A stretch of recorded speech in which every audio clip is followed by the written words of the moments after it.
Welcome to NBC News. This is latest news for you. Washington, the director of the Office of Management and Budget Mick Mulvaney on Sunday defended President Donald Trump's silence on the sexual misconduct accusations against Alabama Senate candidate Roy Moore, saying the president doesn't know who to believe. He has said that he thinks that the voters of Alabama should decide, Mulvaney told NBC's Andrea Mitchell on Meet the Press.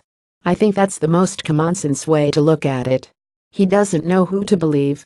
I think a lot of folks don't, Mulvaney said of the president, adding that he personally believes the accusations are credible.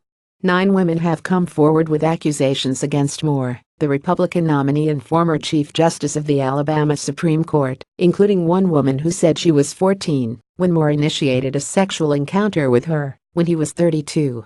Moore has denied the allegations. Senator Roy Blunt, RMO, said on Sunday's Meet the Press that the accusations against Moore are more credible than Moore's response, but added that the voters of Alabama know Roy Moore a lot better than he does. Trump was quick to take aim this week at Senator Al Franken, D. Minnesota, after a woman came forward to accuse Franken of groping and forcibly kissing her in 2006. Franken has apologized, but the president has not been vocal on Moore, did not answer when asked about him earlier this week, and he has not called for Moore to back out of the race. The president's relative silence on Moore and the national conversation on the pervasiveness of sexual harassment in America has drawn renewed attention to women who made their own allegations against Trump last year during the 2016 presidential campaign.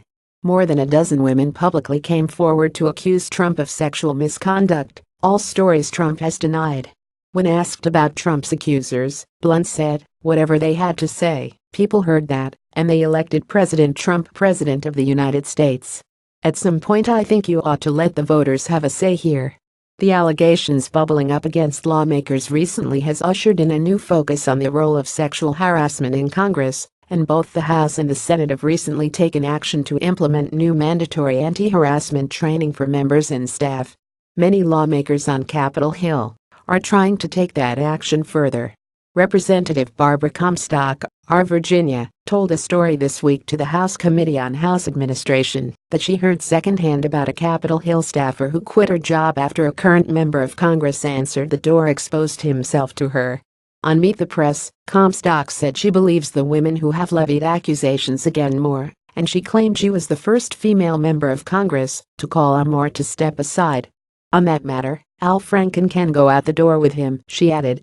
Representative Debbie Dingell, D. Michigan, added on Meet the Press that she doesn't know a woman who doesn't have a story. The process of reporting sexual harassment on Capitol Hill is a long and cumbersome experience for those who are levying the spoke about their work to implement a new sexual harassment policy within Congress, saying they wanted zero-tolerance, anti-harassment policies in place and didn't want to let any members have a pay fund for their harassment. Keep the focus on these women experiencing this.